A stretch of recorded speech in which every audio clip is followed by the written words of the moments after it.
Hello mga ka-farmera, maanyag nga adlaw sa inyo nga tanan. Ngayong araw magluluto ako ng aming pananghalian at bad news kasi may sakit si Lola kaya hindi siya makapagluto.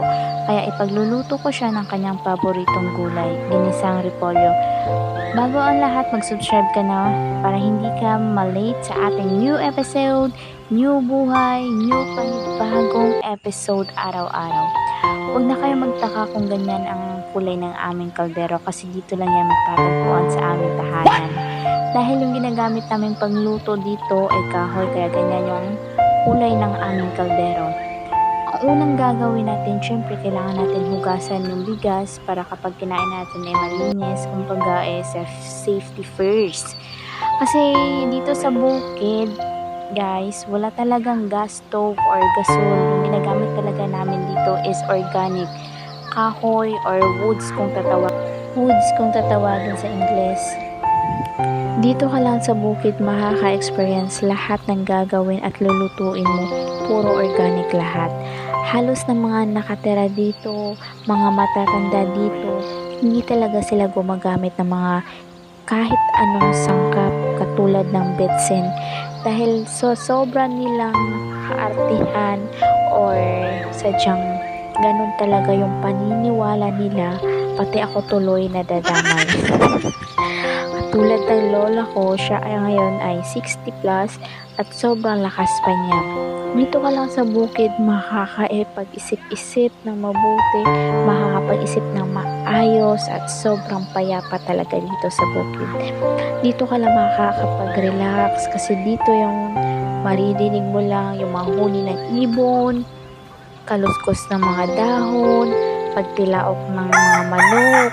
Kasi dito sa bukid guys, wala talagang kuryente at yung hinihintay ko lang kapag gusto kong malaman yung oras yung pagtilaok ng manok sa umaga, hapon at gabi kapag malapit na yung takip silim. At dito ka lang makaka-experience talaga yung kapag pagising mo sa umaga yung pagtilaok ng manok at dahil doon mo lang malalaman na 5 AM na pala o diba san ka. So dito mo lang lahat yan ma-experience sa bukid kasi sa syudad diba wala naman talagang merong manok pero hindi kadalasan doon makikita mo talaga na may manok dahil doon puro kuryente, lahat ng mga gamit doon ay puro technology. Kasi yung ibang mga matatanda dito sobrang dami nilang pamahiin kaya yun nadadala na rin ako kaya ayun, galing din kasi ako doon sa city kaya hindi ko alam kung ano ba ang dapat kong bilhin ng gulay dahil sobrang dami nilang gulay dito. Kaya yung binili ko na lang yung favorite ni Lola kasi repolyo. Gagawin ko sana yung soup o sopas, lalagay ko sa macaron. Pero ayaw niya kasi dahil daw sabi niya sa sobrang dami ng medisina ngayon, hindi na daw niya matukol kung ano doon yung organic at hindi. Kaya ayun, hindi ko na lang pinilit na gawing sopas. So yung ginawa ko lang, ginisa ko. Sa sobrang tigas ng ulo ko, ginisa ko na lang. O diba, same lang din kasi merong mantika. Pero konting mantika lang naman yung nilagay ko. So pagkatapos ko nang hiwa-hiwain yung mga repolyo into piece, nag-slice na rin ako ng sibuyas. Pinakaayaw ko talagang gawin mag-slice talaga ng sibuyas kasi napapaluha ako. Hindi ko alam kung anong meron dyan sa sibuyas na yan kung bakit napapaluha niya yung sobrang daming tao dito sa Pilipinas. Sa tansya ko halos lahat siguro ng tao dito sa buong mundo ay napaluhan na ng sibuyas na yan. Ano kaya ang meron sa sibuyas na yan? Bakit ba napapaluha yung mga tao? Science, please explain. Char. So, ayun na nga, pagkatapos ko nang hiwa-hiwain yung sibuyas into small pieces, tinatsansya ko at hiniwa ko sa gitna yung mga sibuyas. Pagkatapos yung kamatis naman. Pinakahit ko talagang gumamit ng kutsilyo kasi hindi talaga ako gumagamit minsan ng kutsilyo kasi one time kasi na ano yung kamay ko, nahiwa. Kaya ayun, hindi na ako, medyo natatakot na ako gumamit ng kutsilyo. So yun, after kong hiwa-hiwain yung mga lamas, naghiwa na rin ako ng aking bawang. Alam nyo ba guys, yung bawang na yan, nakakapagpatibay yan ng kuko. Every morning kasi yan yung ginagamit ko kapag gusto mo ng mahabang kuko, i-kuskus mo lang yun sa daliri mo.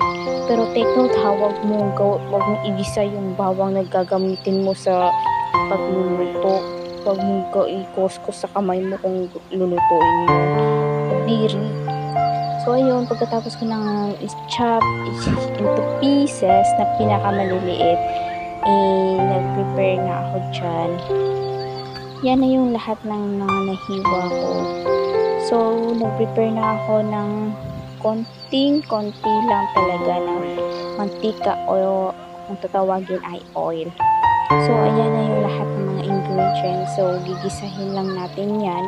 Mainit na yung ating mantika at ilagay na natin ang sibuyas.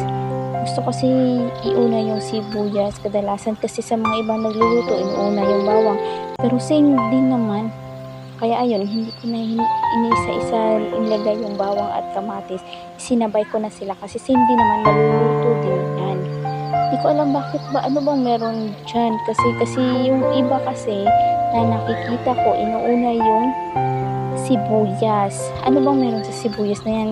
At yung iba naman, nakikita ko, inuuna yung bawang. So, ayun na nga, pagkatapos, hinalo-halo ko lang yan kasi, So, ito yung kitchen namin guys. So, sobrang cute, diba? Ganyan yung kitchen namin dito sa bukid. Hindi social at hindi pang mayaman, talagang pang pobre. At tingnan nyo naman yung aming bubong, butas-butas na. Ang laki ng butas. Kada uulan, nababasa kami dyan. Nababasak talaga kami, pati yung mga plato namin, yung mga pinggan namin, basang-basa talaga. At kahit ikaw na magluluto dyan, mababasa ka talaga kasi yun nga wala kaming sapat ng ekeme na ipangdagdag dyan sa bubong na yan. Kaya mag-subscribe ka na, okay?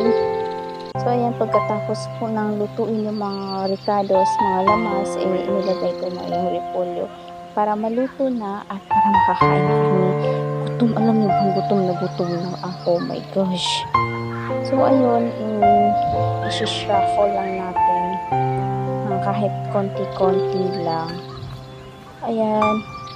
Hindi ko na yan nilagyan ng kahit anong paminta or ano ba. Basta yun lang nalamas yung nilagay ko, okay?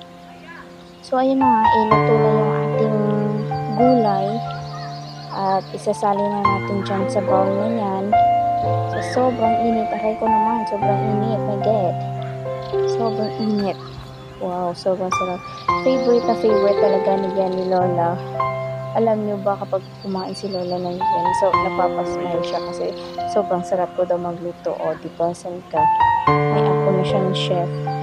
So, ayun, kumain na nga kami at sobrang nasarapan yung lolo ko at lola ko. Kasi, tingnan niyo naman, sumasandok pa siya. At ako ay gutom na rin, kaya ako'y kakain na rin kasi ako gutom na at sobrang bango ng niluto ko at sobrang sarap.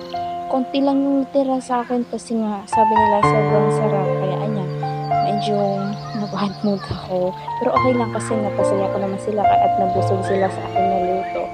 So sobrang sarap talaga ng aking pagkaluto kahit konti lang yung ingredients, yun lang, 4 na ingredients lang. Sobrang nasarapan talaga sila at di na nila ako tinirhan.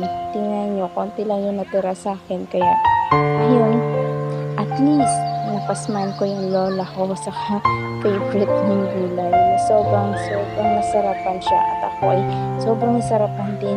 Ngunit ako'y nabitin sa aking gulay. Kaya next time, kung magluluto na ako, dadamihan ko na for sure para lahat ng kahit kapitbahay namin, hindi namin nabigyan niya kasi tingnan nyo, wala nang natira sa akin. Sobrang sarap ng kain ko dyan. at nagdadadakdak pa ako niyan kasi si Lola sabi niya sobrang sarap daw ng naluto ko at tinanong niya kung may betsin yung niluto ko. Sabi ko naman wala, organic at apat na ingredients lang. Kaya ayun, sobrang napasman siya at ako'y busog na. Salamat Panginoon sa inyong blessing na ibinigay sa amin ngayon.